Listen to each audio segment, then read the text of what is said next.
sob a proteção de Deus e Nossa Senhora de Santana, constatada a presença de quórum, declaro aberta a 19ª sessão ordinária da primeira Câmara, em formato híbrido, Tribunal de Contas do Estado do Rio Grande do Norte, nesta quinta-feira, 6 de junho de 2024. Expediente. Passo a palavra à secretária para a leitura da ata da sessão anterior.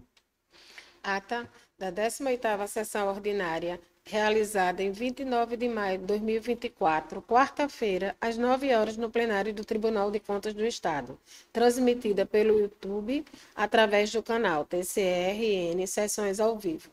Presidida pelo excelentíssimo senhor conselheiro, presidente Renato Costa Dias. Presentes os excelentíssimos senhores conselheiros, Francisco Potiguar Cavalcante Júnior, a excelentíssima conselheira convocada por vacância, Ana Paula de Oliveira Gomes, e o representante do Ministério Público junto ao Tribunal de Contas, o procurador Otto Moreno de Medeiros Alves. Registradas presença das secretárias das sessões, consultoria jurídica, diretoria de informática e assessores de gabinete.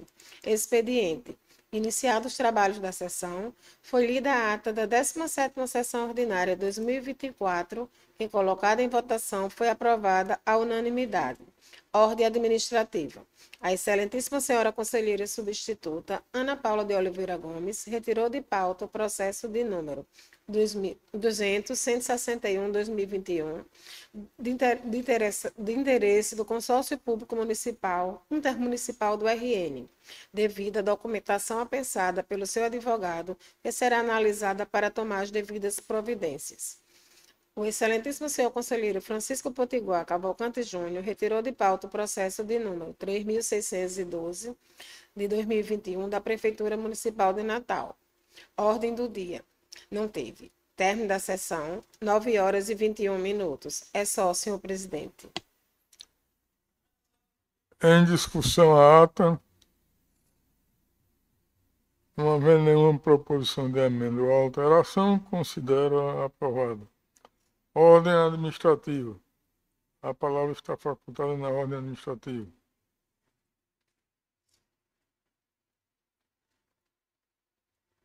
Se nenhum dos senhores conselheiros deseja fazer uso da palavra, passemos à ordem do dia.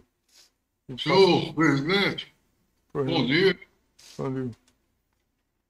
O presidente da ordem administrativa solicita a retirada dos processos inclusos na pauta de hoje. Ok. Solicitação autorizada.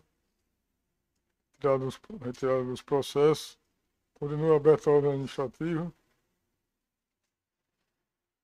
Se nenhum dos senhores conselheiros deseja fazer uso da palavra, passemos à ordem do dia. Passo a palavra ao excelentíssimo senhor conselheiro, vice-presidente Francisco Potiguar Cavalcante Júnior.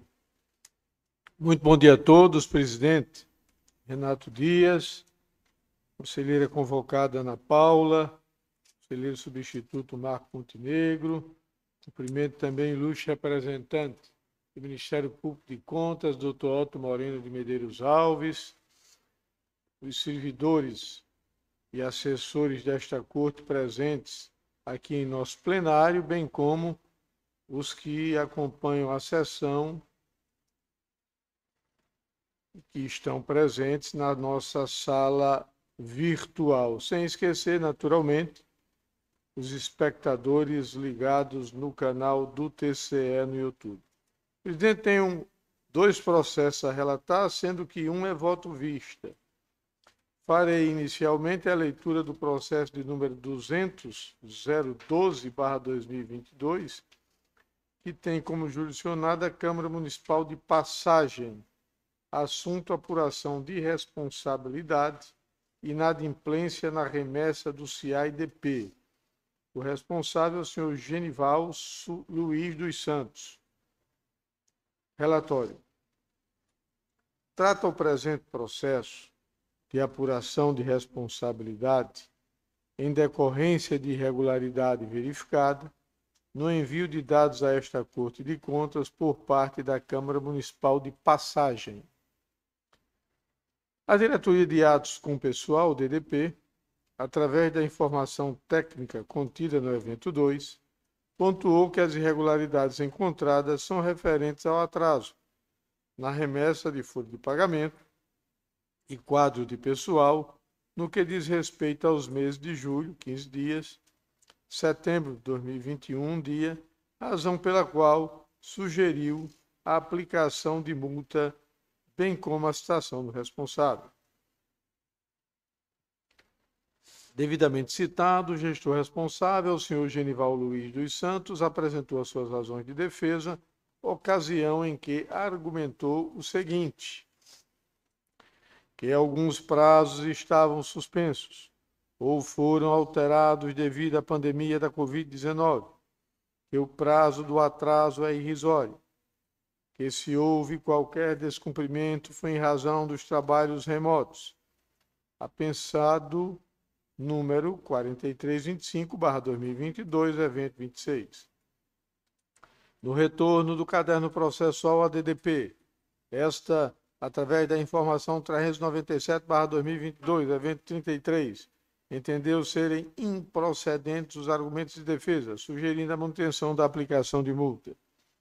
Instado a se manifestar o Ministério Público de Contas, por meio do parecer acostado ao evento 42, opinou pela irregularidade da matéria e aplicação de multa ao gestor responsável, evento 42. É o que importa relatar, passo ao voto. O artigo 2º da Resolução 022/2020 obriga os jurisdicionados do TCE a enviarem as suas folhas de pagamento e cadastro funcional até o 5º dia do mês subsequente ao de referência. Artigo 2º. Os jurisdicionados, através dos seus responsáveis, deverão enviar as informações relativas à folha de pagamento e ao cadastro funcional dos servidores ativos, inativos e pensionistas mensalmente até o 5º dia do mês subsequente ao de referência por meio do CIAI-DP. Como visto, a matéria tratada nestes autos é referente à obrigação imposta aos entes jurisdicionados do Tribunal de Contas, que tem caráter objetivo e não comporta, via de regra, a consideração de elementos subjetivos, como a boa-fé, por exemplo, ou a ausência de prejuízo aos cofres públicos, bastando estar configurada a infração à norma legal para que reste atraída a aplicação de penalidade de multa pecuniária, como é o presente caso. No caso destes autos, conforme demonstrado na instrução processual, houve os seguintes atrasos: 15 dias referentes ao mês de julho de 2021 e 1 dia em outubro de 2021, restando, portanto, atraída a penalidade de multa pecuniária prevista no artigo 107, inciso 2, a linha F, da Lei Complementar 464/2012, combinado com o artigo 6º, inciso 1, a linha A, da Resolução 022/2020, TCE. Artigo 6º. Sem prejuízo de outras sanções administrativas, civis e penais previstas em legislação específica, compete ao Tribunal de Contas: 1. Aplicar multas aos responsáveis indicados no artigo 4º, observado o disposto na Lei Complementar Estadual 464, de 5 de janeiro de 2012, quanto à espécie, nos casos de a.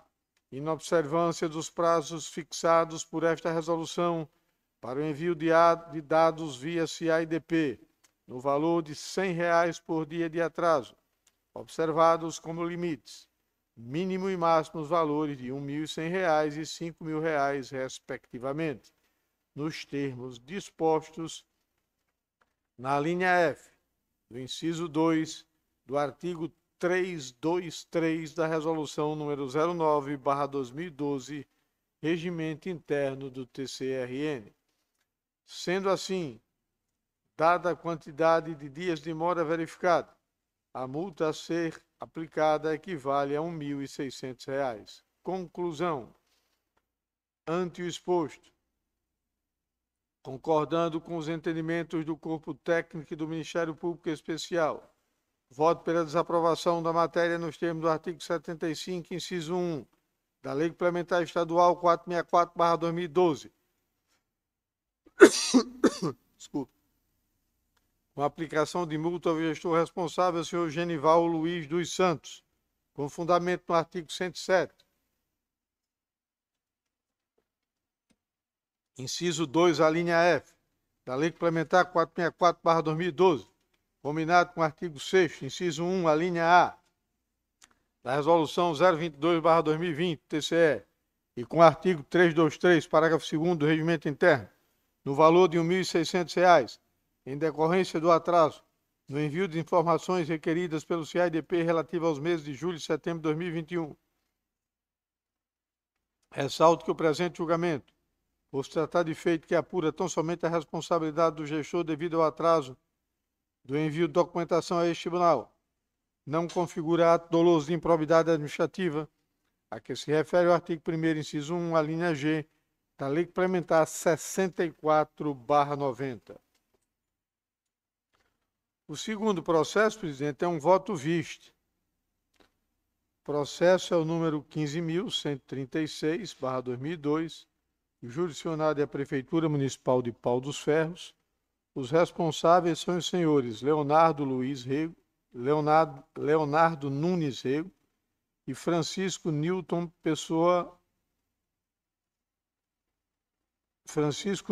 Pascoal de Figueiredo. Advogados Fernandes e Rego, Sociedade de Advogados, OAB-RN, 468. Humberto Henrique Costa Fernandes, do Rego, OAB 4.237.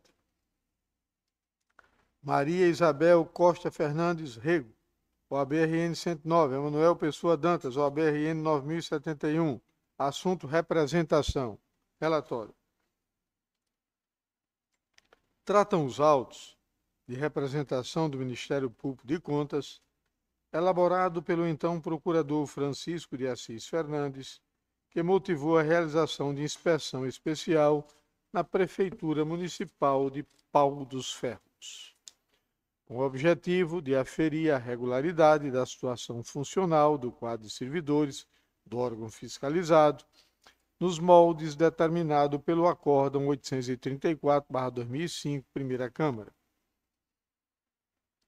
A fiscalização foi realizada pelo Corpo Técnico da Inspetoria de Controle Externo, ISE, em março de 2007, examinando dados a partir de janeiro de 2006, imputando um rol de irregularidades ao senhor Leonardo Nunes Rego, a saber: inexistência de lei tratando da criação dos cargos contratados por tempo determinado e definição da sua lotação no âmbito do município, inexistência de arquivo com pastas funcionais do pessoal contratado por tempo determinado e de alguns funcionários comissionados, pastas funcionais com documentação incompleta e sem registro de licenças, reclassificação indevida de pessoas admitidas em função diferente da atual, através de portaria sem lei autorizativa, pessoas não localizadas no seu local de trabalho sem justificativa, prática de nepotismo, ausência de portarias de nomeação de ocupantes de cargos comissionados, ausência de processo na contratação de empresa para a realização de concurso público e deficiência na execução do concurso, contrato de serviço por tempo determinado com duração superior à permitida em lei, contratos de serviço por tempo determinado atribuídos salários diferentes para a mesma função, contratação por tempo determinado, sem os pressupostos condicionais necessários, funcionários recebendo salários abaixo do mínimo legal, falta de recolhimento do FGTS, falta de pagamento de quinquênios, funcionários convocados após a data limite de convocação dos aprovados no concurso público, servidores com diferenças salariais exercendo a mesma função e acumulação de emprego sem amparo legal. Em relação ao gestor do período 2001 a 2004, senhor Francisco Newton Pascoal de Figueiredo, a equipe de inspeção concluiu que ele seria responsável pela ausência do registro de admissão de funcionários prestando serviço ao município. Após análise dos documentos colacionados pelos responsáveis do corpo técnico da diretoria de pessoal, concluiu que as seguintes irregularidades estavam sanadas: ausência de processo de contratação de empresa para a realização do concurso público e deficiência na execução do concurso, falta de pagamento de quinquênios aos servidores, funcionários convocados após a data limite para a convocação dos aprovados no concurso, acumulação de emprego de funcionários sem amparo legal. Sugeriu-se ainda o reconhecimento da pressão decenal em relação ao senhor Newton Pascoal de Figueiredo. Francisco Newton Pascoal de Figueiredo. Aplicação de multa ao senhor Leonardo Nunes Rego, com base no artigo 102, inciso 2, a linha B, da Lei Complementar Estadual 121/94, e o arquivamento dos processos referentes às causas trabalhistas encaminhadas pela Vara do Trabalho de Pau dos Ferros, apensadas à presente representação. Em seu parecer número 160/2019, o representante do Ministério Público de Contas opinou pela irregularidade da matéria, com aplicação de multas aos responsáveis, discordando do corpo técnico quanto ao reconhecimento da pressão em relação ao senhor Francisco Newton Pascoal de Figueiredo. Opinou ainda pela expedição de recomendação ao judicionado, pela remessa de cópia dos autos ao Ministério Público Estadual e pelo arquivamento dos processos pertinentes às causas trabalhistas informadas pela Vara do Trabalho de Pau dos Ferros. O entendimento exposto do referido parecer foi ratificado na cota 96/2019, na sessão ordinária da primeira Câmara de Contas, no dia 19 de dezembro de 2019, após a leitura da proposta de voto, o conselheiro substituto Antônio Edi Souza Santana pediu vista dos autos. Foi apresentado o voto vista na 8ª sessão ordinária da primeira Câmara de Contas, realizada em 12 de março de 2020, ocasião em que o conselheiro Paulo Roberto Chaves Alves requeriu vistas do processo.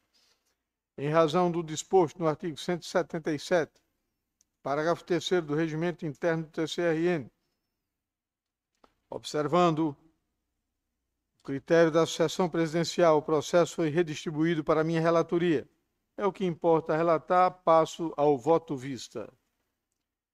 Inicialmente, consigno que me acosto à proposta de voto da relatora, no que pertine à contratação de pessoal por tempo determinado, com duração superior à permitida em lei e sem atendimento dos pressupostos constitucionais.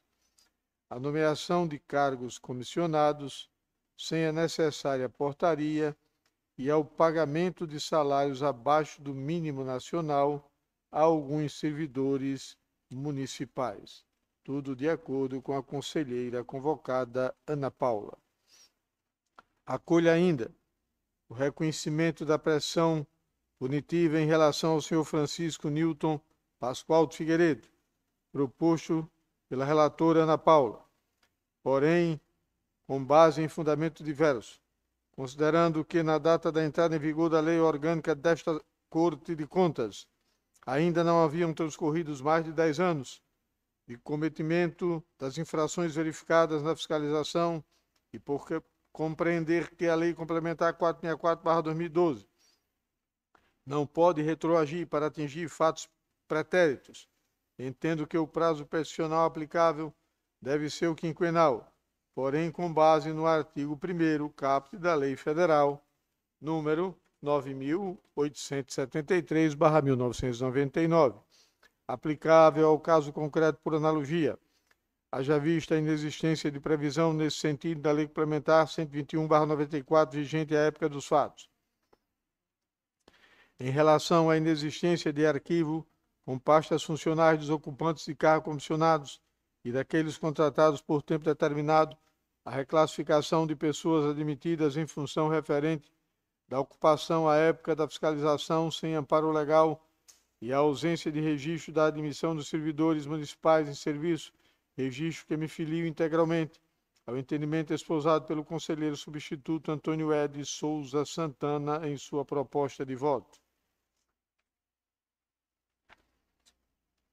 Ao examinar essas situações, não vislumbro a conduta do senhor Leonardo Nunes Rego, ainda que omissa, que tenha contribuído para a irregularidade observada no acervo documental do órgão fiscalizado.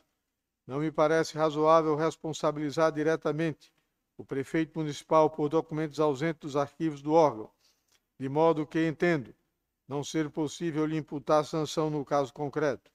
Registro ainda que, no que tange à inexistência de registro de admissão de servidores, o corpo técnico atribuiu essa irregularidade ao gestor Francisco Newton Pascoal de Figueiredo, conforme consta no relatório inicial. De outro modo, não verifico nos autos a existência de elemento probatório que demonstre que o senhor Leonardo Nunes Rego tenha praticado o ato de reenquadramento de servidores, razão pela qual também entendo incabível sua responsabilização nesse ponto. Fazendo uso do mesmo raciocínio apresentado na proposta de voto vista do conselheiro substituto Antônio Ed Souza Santana, não verifico nos autos elementos de prova suficiente para responsabilizar o gestor pela ausência injustificada de servidores no período de 12 a 16 de março de 2007, data em que ocorreu a visita da equipe de fiscalização às dependências do órgão fiscalizado, conforme assinalado no preâmbulo do relatório 20/2007. Compulsando os autos, verifico que o corpo técnico procurou, por 2 vezes, pelo menos encontrar os servidores apontados como ausentes em seu local de trabalho. Entendo que essa constatação configura falta injustificada dos servidores e não vislumbro, com base no conjunto probatório, acostada aos autos, conduta omissiva ou comissiva do prefeito municipal que possa fundamentar sua responsabilização.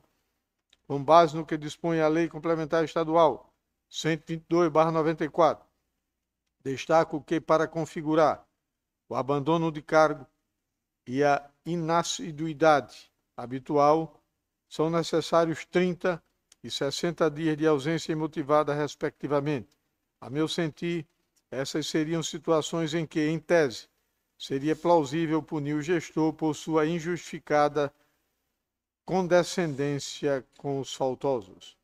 Destaco ainda que não houve maior aprofundamento da fiscalização no sentido de aferir a inexistência de atividade desenvolvida pelos servidores não encontrados, de modo que, com base nos autos, não é possível configurar outra situação que não apenas de faltas injustificadas. Quanto à imputação da prática de nepotismo, discordo parcialmente da amostra de servidores elaborada pelo corpo técnico para demonstrar a ocorrência de irregularidade.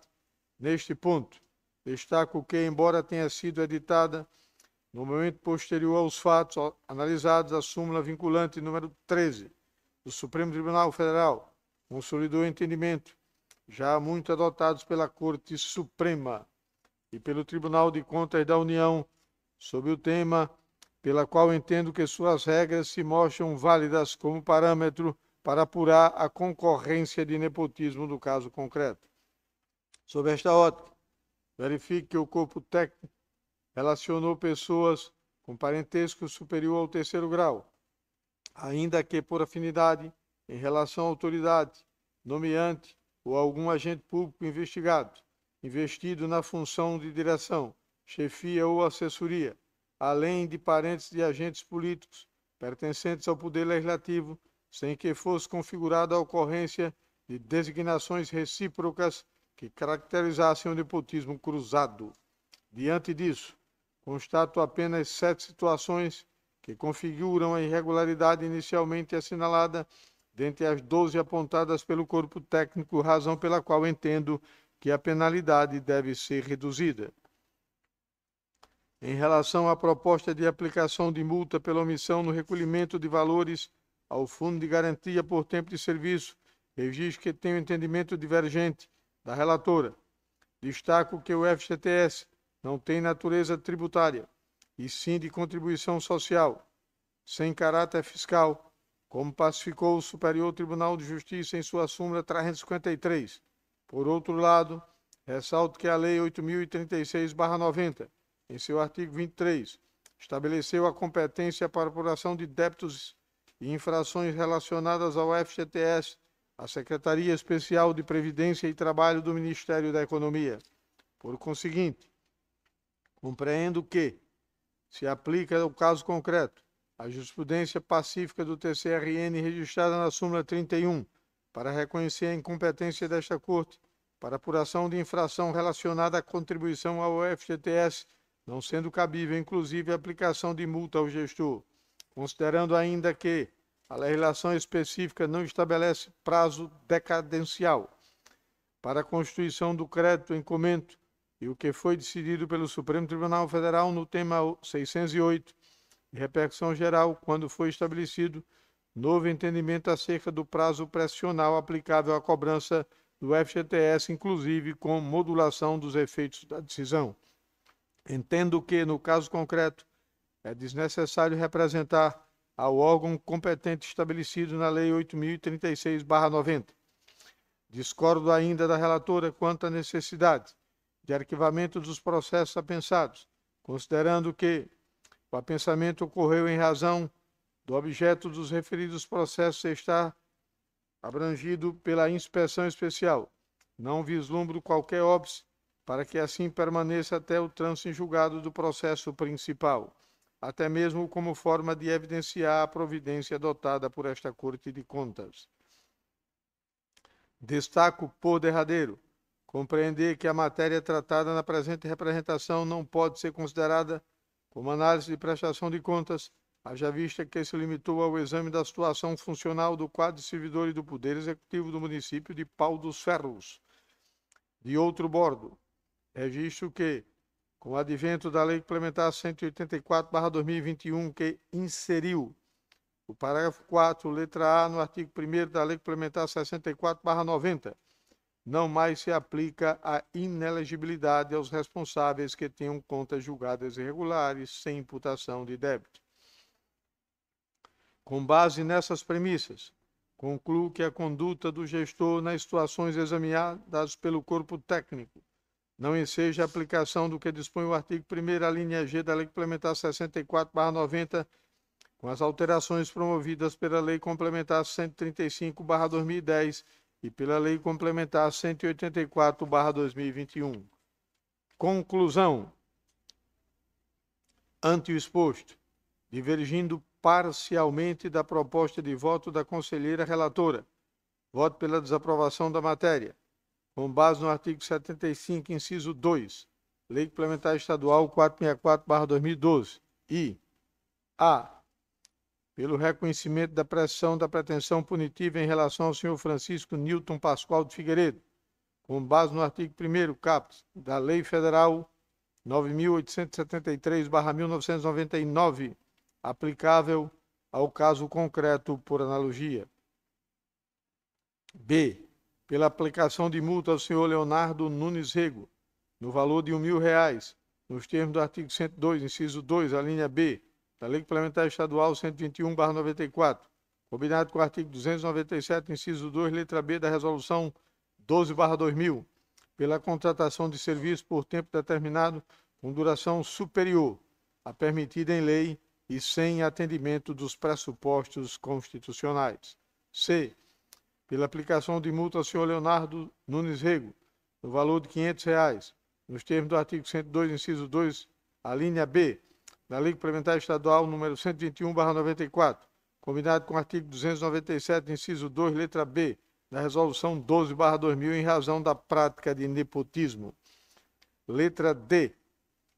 Pela aplicação de multa ao senhor Leonardo Nunes Rego, no valor de R$500, nos termos do artigo 102, inciso 2, a linha B, Lei Complementar Estadual 121/94, combinado com o artigo 297, inciso 2, letra B, da Resolução 12/2000, pela nomeação de cargos ocupantes de cargos comissionados sem edição da respectiva portaria.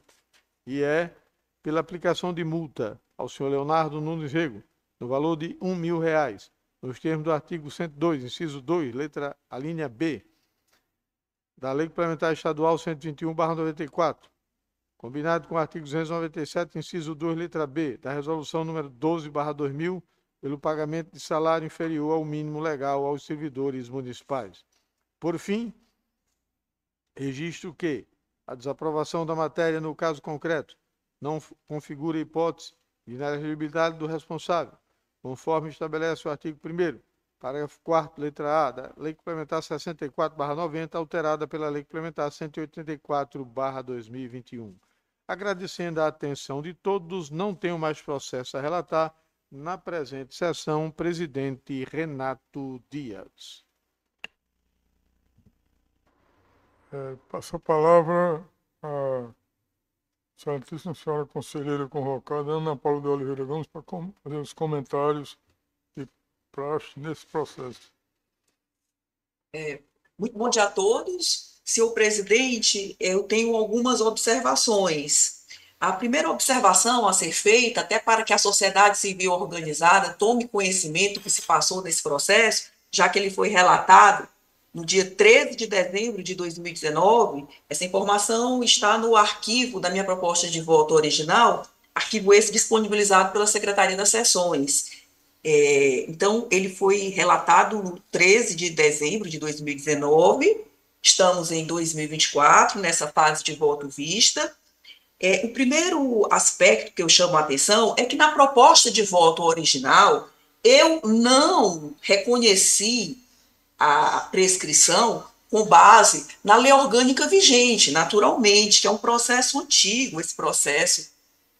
Só para a sociedade civil ter noção de quando é esse processo, ele é de 2002. Então, naturalmente, eu não reconheci o fenômeno prescricional com base na lei orgânica vigente, que é de 2012. Eu reconheci o fenômeno prescricional com base no artigo 1º do decreto 20.910, de 1932, que, por sinal, em situações como essas, o Superior Tribunal de Justiça entende que a prescrição deve ser reconhecida com base nessa norma antiga, norma essa até da República Velha, até hoje vigente.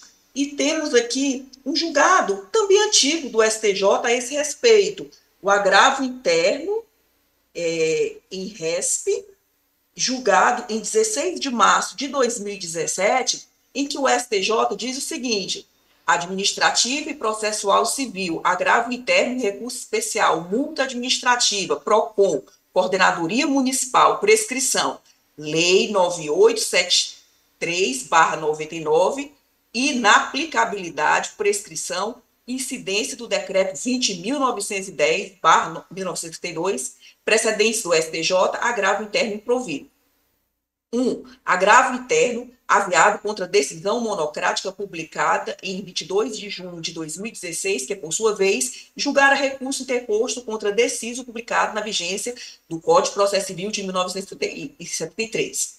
2. Nos termos da jurisprudência do Superior Tribunal de Justiça, as disposições contidas na Lei 9873, de 1999, não são aplicáveis às ações administrativas punitivas desenvolvidas por estados e municípios, pois o seu artigo 1º é expresso ao limitar sua incidência ao plano federal. Isso a norma 9873. Assim, inexistindo legislação local específica, incide, no caso, o prazo prescricional previsto no artigo 1º do decreto 20.910 de 1972. Sendo assim, não há que se ter uma aplicação analógica da Lei 9873 de 99, muito menos aplicação da lei orgânica vigente. E o meu voto, a minha proposta de voto inicial foi exatamente reconhecer a prescrição com base no artigo 1º do decreto 20.910, porque assim se manifestou, já tinha se manifestado o STJ 2 anos antes. Esse é o primeiro aspecto. Então, eu não declarei a prescrição, não fui pela declaração da prescrição com base na lei orgânica vigente. O segundo aspecto a ser mencionado é que, em relação às multas, eu percebo que houve intersecções e houve disjunções. E e calculando o valor total das multas, o conselheiro Francisco Potiguar Cavalcante Júnior totalizou-as em montante menor. E eu percebo que essa totalização se justifica até no preceito elementar do indúbio pro réu. Então, nesse aspecto, eu nada tenho a divergir em relação ao recálculo das multas. Bem, em relação ao último aspecto, em relação ao arquivamento dos processos apensados, eu esclareço à sociedade civil organizada que eu fui pelo arquivamento desses processos apensados com base em pleito do próprio guardião da ordem jurídica de contas. Quem formulou o pleito foi o Parquet de Contas. O que é um pleito lógico, porque se os autos principais serão arquivados, os acessórios também serão arquivados. Então, só para deixar bem claro para a sociedade civil que quem fez o pleito de arquivamento foi o Ministério Público de Contas no evento 63, por isso eu me manifestei favoravelmente. Quanto a esse aspecto prático, o acessório, o direito, segue a mesma sorte do principal. Então, eles já serão naturalmente arquivados. Então, quanto a esse aspecto, também nada tem um obstáculo. Finalmente, eu gostaria que o conselheiro Francisco Potiguar Cavalcante Júnior se manifestasse em relação a dois aspectos da minha proposta de voto. Eu, pelo menos, não observei a manifestação em relação ao voto vista. O primeiro aspecto é em relação à remessa de cópia integral dos autos ao Ministério Público Estadual. Eu sei que Vossa Excelência se manifestou em relação à finalidade de inelegibilidade, mas eu tinha me manifestado em relação à remessa integral de cópias do acervo ao Ministério Público Estadual, em razão do princípio da proteção ao erário, porque há vários fatos geradores aqui que podem interessar ao Ministério Público Estadual. Fatos geradores, inclusive, recalculados por Vossa Excelência em relação à imputação de multa. Vossa Excelência foi por imputação de multa pela contratação de serviço por tempo determinado, com duração superior à permitida em lei e sem atendimento dos pressupostos constitucionais. Isso pode interessar ao Ministério Público Estadual. Vossa Excelência também, no voto vista, foi pela imputação de multa em relação a nepotismo, o que também pode interessar o Ministério Público Estadual. Vossa Excelência também foi pela imputação de multa em relação à nomeação de ocupantes de cargo comissionado sem edição da respectiva portaria, ou seja, sem norma cabível, o que talvez possa interessar o Ministério Público Estadual. Vossa Excelência também foi por imputação de multa pelo pagamento de salário mínimo inferior ao mínimo legal aos servidores municipais, aqui de repente pode até interessar o Ministério Público do Trabalho. Então, por essas e outras, eu me manifestei pela remessa de cópia integral do acervo ao Ministério Público Estadual e gostaria de ouvir Vossa Excelência em relação a esse ponto, como eu gostaria também de ouvir Vossa Excelência em relação à remessa dos autos posteriormente à Secretaria de Controle Externo para os fins de anotações cadastrais, porque o artigo 431 do Regimento Interno diz que, em caso de multa, há que essa imputação também ser anotada pela Secretaria de Controle Externo para os fins cadastrais. Em relação a esses dois aspectos, eu gostaria de ouvir Vossa Excelência, se o presidente assim autorizar. Presidente, porque o processo ele ensejou apenas a aplicação de multas. E no caso das aplicações de multas, normalmente a gente não encaminha ao Ministério Público Estadual. Então, esta foi a razão porque nós optamos pelo arquivamento, tendo em vista de que a constatação da nossa assessoria é de que não houve dano ao erário, por conseguinte, a aplicação de multa não seria fato determinante para o encaminhamento. Obrigado. Ok. Nesse caso, feitas as devidas considerações, possa tomar os votos. Senhor presidente? Eu mantenho o meu posicionamento, presidente. O conselheiro Pati, ele manteve o posicionamento dele. Sendo assim, eu vou passar a tomar os votos. Já tem o voto de Vossa Excelência, que foi a relatora original do processo. Tem o voto visto. E eu sou o voto passa a decidir o processo, fica voto acompanhando o entendimento do conselheiro Poti Júnior, no caso fica 2-1 nesse processo. Aprovado por maioria.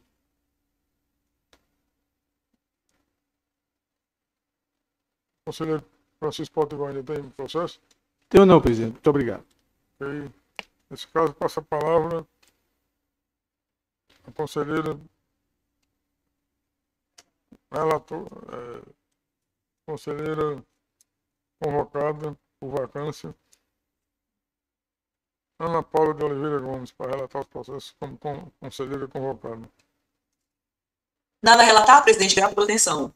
E passa a palavra ao excelentíssimo conselheiro Marco Montenegro.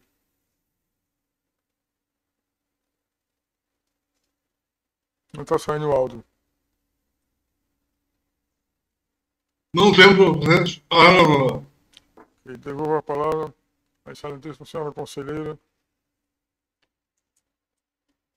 substituta Ana Paula de Oliveira Gomes. Tenho apenas um processo a relatar, minha pauta originária, que é o de número 4107/2020, Unidade Contábil, Câmara Municipal de Florânia, assunto apuração de responsabilidade 2016, responsáveis, senhores Paulo Deon Nobre de Araújo e Sanclay Alcântara Silva de Medeiros, patrono, advogado Caio Túlio Dantas Bezerra, OAB-RN 5216. Autos instaurados no TCRN em 2 de outubro de 2020. Verso processo sobre análise da gestão fiscal da Câmara Municipal de Florânia relativamente à competência de 2016. Responsabilidades averiguadas. Senhor Paulo Deon Nobre de Araújo, 2016, e Sanclay Alcântara Silva de Medeiros, 2017. O evento 4 balizou o contraditório constitucional. No evento 8, de 6 de outubro de 2020, determinei a citação dos mandatários. Citados, Sanclay Alcântara Silva de Medeiros apresentou defesa tempestivamente. Paulo Deon Nobre de Araújo ficou inerte, muito embora tenha sido regularmente citado. No evento 29, de 18 de dezembro de 2020, lê-se parecer ministerial pela irregularidade da matéria. No evento 38, constata-se a primariedade do senhor Sanclay Alcântara Silva de Medeiros, despacho da Diretoria de Atos e Execuções de 7 de janeiro de 2021. Em relação aos antecedentes do senhor Paulo Deon Nobre de Araújo, ao pesquisar no banco de dados do TCRN, obtém-se imputação de multa em processo com objeto cognoscível diverso, feito de 16.371 de 2016, remuneração de agentes públicos, trânsito julgado em 27 de janeiro de 2022. No evento 42, direcionei o processado ao Departamento de Informática para manifestação a respeito do apensado pelo senhor Sanclay Alcântara Silva de Medeiros. No evento 48, 2 anos depois, a Coordenadoria de Soluções Tecnológicas para o Controle Externo cooperou processualmente. No evento 57, de 14 de julho de 2023, a instituição ministerial reiterou o entendimento. Eis o relato último feito, passo à motivação. O primeiro aspecto que precisa ser anotado é que, vagamente citado, o senhor Paulo Deon Nobre de Araújo não apresentou defesa, motivo por que decreta sua revelia. Destaco que, em processo diverso, direcionado expediente citatório ao endereço lá documentado, o mandatário ofertou resposta, diferentemente do que se passou neste caderno. Logo, o fenômeno da revelia é evidente. É preciso agora analisar se ocorreu a prescrição ou não, matéria de ordem pública. Fato gerador global averiguado, apuração de responsabilidade em relação à competência de 2016. Como o presente foi instaurado em 2 de outubro de 2020, não incide a prescrição quinquenal, nos termos do artigo 111 da Lei Orgânica. Por outro lado, ao examinar evento a evento do acervo, também não vislumbrei a ocorrência de prescrição trienal, ou menos inaplicável a prescrição decenal. A imputação inicial de auditoria diz respeito aos seguintes fatos. A ausência de publicação do relatório de gestão fiscal do primeiro semestre de 2016 e falta de remessa do comprovante correlato. Responsabilidade, senhor Paulo Deon Nobre de Araújo. B. Ausência na entrega dos anexos periódicos, primeiro, segundo, terceiro e sexto trimestres de 2016 e ausência na remessa das informações do relatório de gestão fiscal do primeiro e segundo semestres de 2016 ao sistema CI e publicação incompleta do relatório de gestão fiscal do segundo semestre de 2016. Responsabilidade, senhor Sanclay Alcântara Silva de Medeiros. Outro ponto que merece ser documentado é que, consoante pesquisa efetivada na rede mundial de computadores, o atual gestor da Câmara Municipal de Florânia é o senhor Manuel Pinto Neto. A. Responsabilidade do senhor Paulo Deon Nobre de Araújo. Foi gestor da Câmara Municipal de Florânia em 2016, conforme se lê no Diário Oficial dos Municípios do Rio Grande do Norte, de 15 de fevereiro de 2016. Contudo, a obrigação em relação à prestação informacional só ocorreria em 2017, de acordo com informações da Coordenadoria de Controle Externo, veja-se, aspas, Inicialmente, é importante esclarecer que no exercício de 2016 ocorreram mudanças e atualizações de sistemas, de forma que se disponibilizou aos jurisdicionados, o TCRN, o portal do gestor, no intuito de permitir que a entrega das prestações de contas fossem realizadas apenas pelo referido portal. Devido a essas mudanças e atualizações e, por conseguinte, a adequação do novo sistema no âmbito desta Corte de Contas SIC, os prazos de entrega dos arquivos encaminhados bimestralmente no ano de 2016 foram prorrogados de forma que os bimestres primeiro, segundo e terceiro ficaram para o dia 21 de fevereiro de 2017 e o sexto ficou para o dia 2 de março de 2017. Fato imputado, a ausência de publicação do relatório de gestão fiscal do primeiro semestre de 2016, mas falta de remessa do comprovante correlato. De acordo com o evento 4, o prazo para envio seria até 21 de fevereiro de 2017. Na ocasião, já era gestor o senhor Sanclay Alcântara Silva de Medeiros. Pesquisando na rede mundial de computadores, detectei que, em 2017, o senhor Paulo Deon Nobre de Araújo não mais exercia a vereança na localidade. E a tela aqui está para Vossas Excelências, transcrito. Teria, então, condições de prestar informações? A resposta lógica é em sentido negativo. Em 2015, processo diverso, 3916/2019 e 2016, conforme o Diário Oficial dos Municípios do Rio Grande do Norte, edição 1598, observa-se nitidamente que era parlamentar em Florânia, o que não se comprovou documentalmente em 2017. Se não mais o era, não teria condições de informar quaisquer dados em nome do órgão. Ademais, no evento 18 destes autos, repito, processo 4107/2020, constata-se a responsabilidade do senhor Sanclay Alcântara Silva de Medeiros, que se ratifica no Diário Oficial das Câmaras Municipais do Estado do Rio Grande do Norte, edição 96, de 24 de março de 2017, informação pública. Em processo similar, que foi o 3137/2018, apuração de responsabilidade, omissão na prestação de contas anuais de gestão do exercício de 2016, Câmara Municipal de Pedra Preta, no evento 49 desse processo, é interessante, que é outro caso, mas tem a ver com o presente. A senhora Carmen Jussiene C. da Luz, por sua vez, atuou como chefe do Poder Legislativo Municipal de Pedra Preta em 2016, não teve sequer concorrido ao cargo de vereadora para o mandato subsequente, que se iniciou em 1º de janeiro de 2017, fecha aspas. Deliberou-se pelo reconhecimento, nesse caso, da ilegitimidade passiva da senhora Carmen Jussiene Câmara da Luz quanto ao dever de prestar as contas anuais de gestão de 2016, acordo 268/2019, online. A situação fática em questão, a meu ver e sentir, resolve-se à luz do referido precedente. Tal qual se passou no feito 3137/2018, reconheço a ilegitimidade passiva do senhor Paulo Deon Nobre de Araújo quanto ao fato gerador imputado pela Diretoria de Administração Municipal, configurada sem contra circunstância limitadora da conduta do agente. Artigo 22, parágrafo 1º da Lei de Introdução às Normas do Direito Brasileiro. Por outro lado, considero necessário expedir a atual gestão da função legislativa da localidade, recomendação para aprimorar o portal da Agenda Pública com parametrização nos preceitos elementares da transparência informacional, o que deverá ser anotado pela Secretaria de Controle Externo, conforme ordena o artigo 4314-C da regra regimental. B. Responsabilidade do senhor Sanclay Alcântara Silva de Medeiros. Com base nos achados balizadores do contraditório, estariam sob sua responsabilidade as seguintes informações: entrega dos anexos do 1º, 2º, 3º e 6º bimestres de 2016, remessa ao sistema CIAI das informações do relatório de gestão fiscal do 1º e 2º semestre de 2016 e a publicação do RGF do 2º semestre de 2016. Passarei a examinar imputação por imputação em atenção ao princípio da congruência na aplicação do direito, decorrência lógica da garantia do devido processo constitucional. Quanto ao subitem B.1, eis o que concluiu a Coordenadoria de Controle Externo. Pois bem, ao analisar a base de dados por meio do portal do gestor, observa-se que os arquivos dos bimestres informados no exercício de 2016 foram encaminhados inicialmente antes do prazo final de entrega. No entanto, todos foram processados com erros. Em outras palavras, para que o sistema do tribunal recepcionasse efetivamente as entregas e considerasse o adimplemento dessas obrigações, o usuário deveria corrigir os eventuais erros apresentados e encaminhar novamente os arquivos, o qual não fora realizado até a presente data. Cito: o fato é confesso na defesa apresentada, que por seu turno não logrou êxito em documentar providências capitaneadas para corrigir os erros e retransmitir os dados. De acordo com o parquet, aspas, de acordo com o relatado pelo corpo instrutivo, restou configurado o atraso na remessa dos dados relativos aos 1º, 2º, 3º e 6º bimestres de 2016, constantes do artigo 13 da Resolução 11/2016, devendo esta Corte de Contas, SIC, imputar ao responsável a multa prevista no artigo 33, a linha A da citada resolução, fecha aspas. Sendo o agente primário, inexiste incursão no positivado pelo artigo 107, parágrafo 3º da Lei Complementar 464/2012. Não tendo elidido a irregularidade formal, passarei a graduar a sanção consequente. Fato gerador: ausência de entrega dos anexos no primeiro, segundo, terceiro e sexto bimestres de 2016. Para evitar bis in idem, com todos os erros da transmissão de dados dizem respeito à competência de 2016, imputarei a sanção disposta no artigo 107, 2F da Lei Complementar 464/2012. Valor da penalidade pecuniária: R$ 5.000, limite estipulado pela Resolução 11/2016. Em diálogo com o artigo 323, 2F da regra regimental.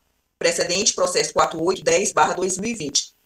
Próximo fato gerador: ausência na remessa das informações do relatório de gestão fiscal, sistema CIAI, primeiro e segundo semestre de 2016. Consoante detectou a coordenadoria técnica, aspas, quanto aos arquivos de publicação do RGF referente aos primeiros e segundos semestres, é possível observar que o sistema acusa o recebimento do arquivo do segundo semestre de 2016 em 26 de janeiro de 2017, às 7h30, não havendo registros de envio do comprovante de publicação do primeiro semestre. Fecha aspas. Ao buscar as informações na rede mundial de computadores, apurei dados do RGF do segundo semestre de 2016, o que não prosperou em relação ao semestre precedente. Na defesa protocolada, o gestor pontuou, aspas, é mister argumentar que em nenhum momento o senhor Sanclay descumpriu voluntariamente as normas regulamentares que determinam a publicação e envio de anexos de RGF. Em verdade, houve caso fortuito consistente nos diversos problemas apresentados pelo novo sistema do CIAI, implantado em 2016, o que acarretou na prorrogação dos prazos para envio dos documentos. Fecha aspas.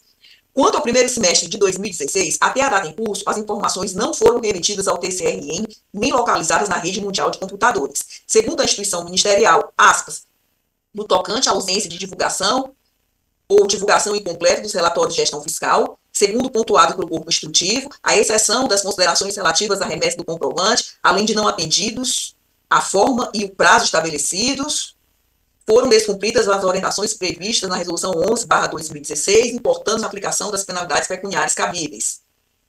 Terminada a citação. Erige o fato como incontroverso. Passo a combinar a sanção consequente ponderada com base na circunstância jurídica da primariedade, o que afasta o positivado no artigo 107, parágrafo 3º da lei orgânica vigente. Multa, R$ 5.000. Fundamento de validade, artigo 107, 2F da lei orgânica, no limite fixado pela Resolução 11/2016, em diálogo com o artigo 3232F da regra regimental. Precedente aplicado, processo 4810/2020, acordo 21/2022. Por oportuno, conforme pacificado pelo enunciado sumular 29, TCRN, sobre pela não inclusão do gestor na lista a ser encaminhada à Justiça Eleitoral. Precedente, acordo 167/2022, autos 430/2019. Próxima imputação. Publicação incompleta do relatório de gestão fiscal do segundo semestre de 2016. Na defesa, o mandatário refutou o apontamento de auditoria. Como no evento 48, a Coordenadoria de Controle Externo, ao examinar o corpus, não documentou conclusivamente achados em sentido opostos às alegações do gestor, considero não comprovadas as imputações iniciais de auditoria, especificamente quanto ao segundo semestre de 2016, o que não obsta expedição de recomendação à Câmara Municipal de Florânia para aprimorar os aspectos qualitativos das informações prestadas ao controle externo, que deverá ser monitorado pela Diretoria de Administração Municipal. Conclusão. Considerando os aspectos fáticos e jurídicos do caso concreto, tal qual se passou no feito 3137/2018, reconheço a ilegitimidade passiva do senhor Paulo Deon Nobre de Araújo quanto ao fato gerador imputado pela Diretoria de Administração Municipal. Isso com base no artigo 22, parágrafo 1º da LINDB. Que fato gerador seria esse? A ausência ou suposta ausência de publicação do RGF do primeiro semestre de 2016 e falta de remessa do comprovante correlato. Em relação à responsabilidade a cargo do senhor Sanclay Alcântara Silva de Medeiros, quanto às irregularidades de cunho formal não elididas após a dialética processual examinadas à luz da circunstância jurídica da primariedade, o que afasta a aplicação do artigo 107, parágrafo 3º da lei orgânica, propõe sanção no valor total de R$ 10.000 da seguinte forma. Primeiro fato gerador, ausência de entrega dos anexos do primeiro, segundo, terceiro e sexto bimestres de 2016, penalidade pecuniária, R$ 5.000, lastro de validade, artigo 107, 2F da lei orgânica, com o limite estipulado na Resolução 11/2016, em diálogo com o artigo 323, 2F da regra regimental. Segundo fato gerador, ausência na remessa de informações ao sistema CIAI, especificamente em relação ao RGF do primeiro semestre de 2016. Multa, R$ 5.000. Fundamento de validade, artigo 107, 2F da lei orgânica, no limite fixado na Resolução 11/2016. mais precisamente o artigo 33, 1b, em diálogo com o artigo 3232F da regra regimental, precedente utilizado para dosimetria das sanções ora combinadas, processo 4810/2020, acórdão 21/2022. No que concerne a imputação de publicação incompleta do RGF do segundo semestre de 2016, não tendo sido o achado de auditoria ratificado conclusivamente, proponho seu afastamento. Proponho mais expedição de recomendação à Câmara Municipal de Florânia para aprimorar os aspectos qualitativos das informações transmitidas ao controle externo, que deverá ser monitorado pela Diretoria de Administração Municipal.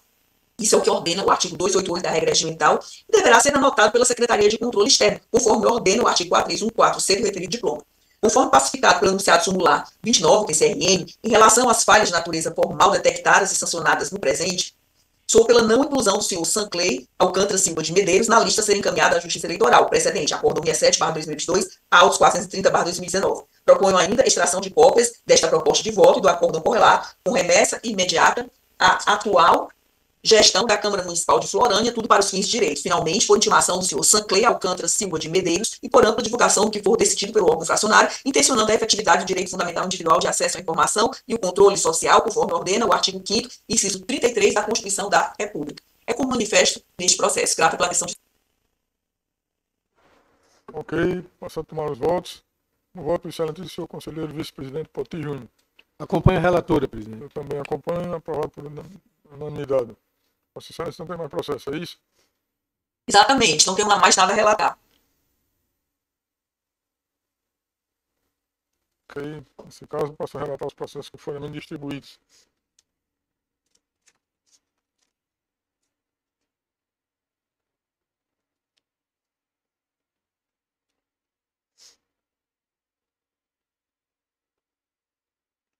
Excelentíssimo conselheiro Francisco Potiguar Cavalcante Júnior, excelentíssima senhora conselheira convocada Ana Paula de Oliveira Gomes, excelentíssimo conselheiro substituto Marco Antônio de Moraes Rego Montenegro, excelentíssimo procurador Otto Moreno de Medeiros Alves, assessores, servidores da casa e todos aqueles que estão assistindo à presente sessão telepresencial.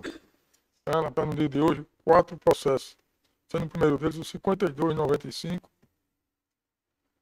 2010, TCE, interessado, Câmara Municipal de Elmo Marinho, RN, assunto de prestação de contas, de acordo com a resolução 012/2007, referente ao bimestre 1º de 2010. Responsável, Ionaldo Souza da Silva. Relatório. Versam os presentes autos da prestação de contas da Câmara Municipal de Elmo Marinho, de acordo com a resolução 012/2007, TCE, atinente ao exercício de 2010, sob a responsabilidade do senhor Ionaldo Souza da Silva. Em sua análise preliminar, o corpo técnico constatou impropriedades referentes à ausência do comprovante de publicação do RGF do primeiro semestre e a extrapolação do limite constitucional dos gastos, com sugestão de citação do responsável.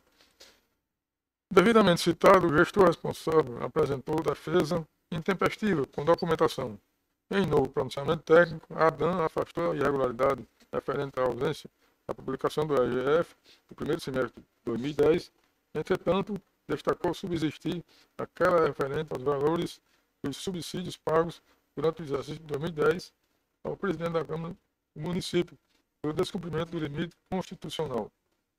Caminhados os autos ao parquet especial, este pronunciou-se pelo arquivamento em virtude do advento da prescrição quinquenal da pretensão punitiva e ressarcitória, em tese, em estrita conformidade com a normatização oriunda do artigo 111, caput, da Lei Complementar no 464 de 2012. O relatório passa a fundamentar.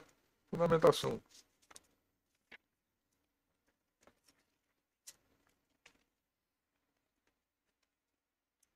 No caso em análise, entre 25 de 5 de 2012, data do último parecer do Ministério Público Especial, e 12 de 2 de 2021, data da emissão da informação pela DAN, transcorreram mais de 5 anos sem a ocorrência de nenhuma das causas interruptivas da prescrição prevista no artigo 112 da LOTCRN, razão pela qual é consumada a prescrição quinquenal do artigo 111 caput do mesmo diploma legal. Ademais, ressalta que, quanto à questão relativa à prescritibilidade das irregularidades materiais que geram dano ao erário, o STF, no julgamento do RE extraordinário número 636.886-AL, relatado pelo excelentíssimo ministro Alexandre Moraes, reconheceu em sede de repercussão geral que é prescritível a pretensão de ressarcimento ao erário fundada em decisão do Tribunal de Contas, tema 899. A partir desse julgamento, com fixação de tese em sede de repercussão geral, o tema passou a ser objeto de novas reflexões nessa Casa de Contas, pelo que acabou sendo consagrado o entendimento no sentido da prescritibilidade da pretensão de ressarcimento ao erário. Esse é um entendimento que vem sendo adotado no plenário dessa Corte de Contas, em processos dessa natureza, como podemos citar as decisões dos seguintes processos. Processo número 16.093/2003, TCE, relatado pelo excelentíssimo conselheiro, o Paulo Roberto Chaves Alves, no acordo 560/2023, TCE. Processo número 5232/2010, TCE, relatado pelo excelentíssimo conselheiro, vice-presidente Poti Júnior, no acordo 228/2023, TCE. E o processo 2869/2008, TCE, relatado pelo excelentíssimo conselheiro decano Tarcísio Costa, no acordo 491/2021, TCE. Dessa forma, concordando com o fenômeno prescricional nos autos e as novas decisões emanadas pela Suprema Corte, ainda existe ensejo para a continuidade da pretensão punitiva neste processo.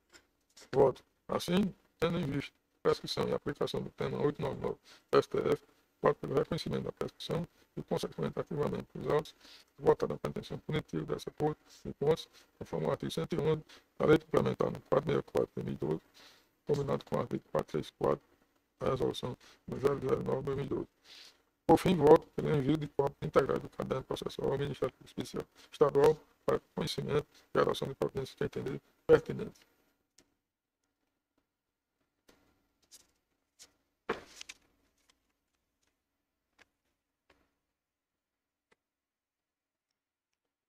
Como voto para os colegas do estado de outubro e os outros 3 processos inseridos na minha pauta de julgamento, tratam da mesma matéria análoga, materialmente relatada. Portanto, peço licença aos pares para utilizar o artigo 188 do Regimento Interno dessa Corte de Contas, dispensando a leitura individual dos mesmos, tratar-se dentro da fundamentação e voto no mesmo sentido pelo reconhecimento da prescrição e consequente arquivamento dos autos pelo envio de cópias integrais do caderno processual ao Ministério Público Estadual para conhecimento e adoção das providências que entender pertinentes. Era o que tinha relatado de hoje.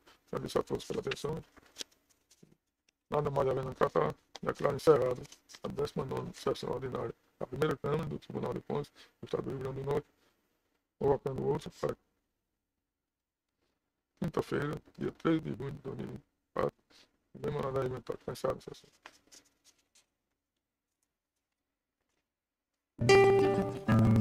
Recording stopped.